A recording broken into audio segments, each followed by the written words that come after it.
সফলতার ভাগ সবাই নিতে চায়, ব্যর্থতার ভাগ কেউ নিতে চায় না। ব্যর্থ মানুষের পাশে কেউ থাকেও না। আপনি যখন সফল হবেন তখন না চাইলেও সবাইকেই পাশে পাবেন, আর যখন ব্যর্থ হবেন তখন আপনার পাশে সান্ত্বনা দেওয়ার মতো মানুষও থাকবে না। আপনি যখন কোনো কাজ করতে যাবেন তখন আপনি চাইলেও কাউকে পাশে পাবেন না, আর সেই কাজটাতে যখন সফল হবেন তখন দেখবেন আপনার পাশে, আপনার সামনে, আপনার পেছনে মানুষের অভাব হবে না। আচ্ছা, কেন জীবনটা এমন হয় বলেন তো? ব্যর্থ মানুষের পাশে থাকাই তো উচিত, তাই না? কারণ মানুষ যখন কোনো কাজে ব্যর্থ হয়ে যায় তখন তার আর বেঁচে থাকার মূল্যটাই চলে যায়, আর তার সেই মূল্যহীন জীবনের পাশেই তো দাঁড়ানো উচিত সবার, তাই না? আমরা মুখে যতই বলি জীবন নিয়ে কখনো হতাশ হবেন না, ধৈর্য ধরতে বলি, আসলে কি ধৈর্য ধরা যায়? আসলে কি ব্যর্থতা সহজভাবে মেনে নেওয়া যায়? না, কখনোই ব্যর্থতাকে সহজভাবে মেনে নেওয়া যায় না। আর মেনে নেওয়া যায় না বলেই তো মানুষ পৃথিবী থেকে চলে যেতে চায়। আমরা মুখে যতই বলি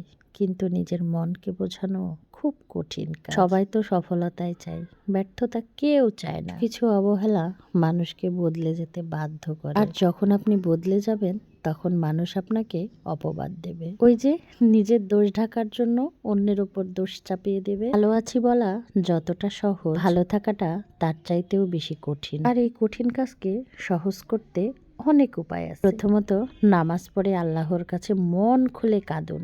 নিজের কষ্টগুলো অন্য মানুষের সাথে শেয়ার না করে আল্লাহর কাছে শেয়ার করুন, দেখবেন মনও হালকা হবে আর আপনার কষ্টগুলো কমে যাবে। কখনোই নিজের দুর্বলতা কারো কাছে প্রকাশ করবেন না, তাহলে কিছু মানুষ সুযোগ নেবে। কখনোই নিজের কষ্টের ক্ষতগুলো কাউকে দেখাবেন না। কিছু মানুষ সেখানে লবণ লাগানোর জন্য সবসময় বসেই থাকে, আর লবণটা খুব যত্ন করে লাগিয়ে দিবে। কখনো নিজেকে অবহেলা করবেন না, কারণ আপনাকে অবহেলা করার জন্য অনেকেই আছে। নিজেকে গুরুত্ব দিন, নিজের প্রতি যত্ন নিন। আপনি যদি নিজেই নিজেকে অবহেলা করেন তাহলে একসময় এসে দেখবেন অন্যরাও আপনাকে অবহেলা করছে। কারো থেকে কখনোই বেশি কিছু আশা করবেন না, যেটা আছে সেটা নিয়ে সবসময় শুকরিয়া আদায় করবেন।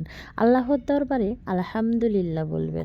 কোনো বিষয় নিয়ে কষ্ট হলে কিংবা আফসোস হলে কখনোই ওপরের দিকে তাকাবেন না, সবসময় নিচের দিকে তাকাবেন, সামনে তাকাবেন। দেখবেন সামনের মানুষের থেকে আর নিচের মানুষের থেকে আপনি যথেষ্ট ভালো আছেন। কাউকে ভালো রাখতে পারে না বা অনেকে চেষ্টাও করে না, তো নিজেকে ভালো রাখার দায়িত্বটা নিজেই নিয়ে নেন। আসলে মানুষের জীবনটা এলোমেলো, আর এই এলোমেলো জীবনটাকে নিজের মনের মতো করে সাজিয়ে নিন। কে কি বললো, কে কি করলো সেই দিকে কখনোই খেয়াল করবেন না। আর কোনটাতে সুখ মেলে, কোনটা আপনার ভালো লাগে আপনি সেই কাজটাই করবেন। আপনাকে কেউ গুরুত্ব দিলে তাকেও আপনি গুরুত্ব দিন, আর আগ বাড়িয়ে কাউকে গুরুত্ব দিতে গেলে সে আপনাকে মূল্যই দেবে। তাই তো জীবন নিয়ে আফসোস না করে জীবনটাকে এগিয়ে নিয়ে যান, তাহলেই জীবনের সার্থকতা খুঁজে পাবে, জীবনের ভালো লাগাটাও খুঁজে পাবে, আর জীবন নিয়ে আফসোসও থাকবে না। আমার কথাগুলো কেমন লেগেছে অবশ্যই কমেন্ট করে জানাবেন। আজকে এ পর্যন্তই, ভালো থাকবেন আর আমার জন্য বেশি বেশি করে দোয়া করুন, আর আমি যেন আপনাদের সুন্দর সুন্দর ভিডিও দিতে পারি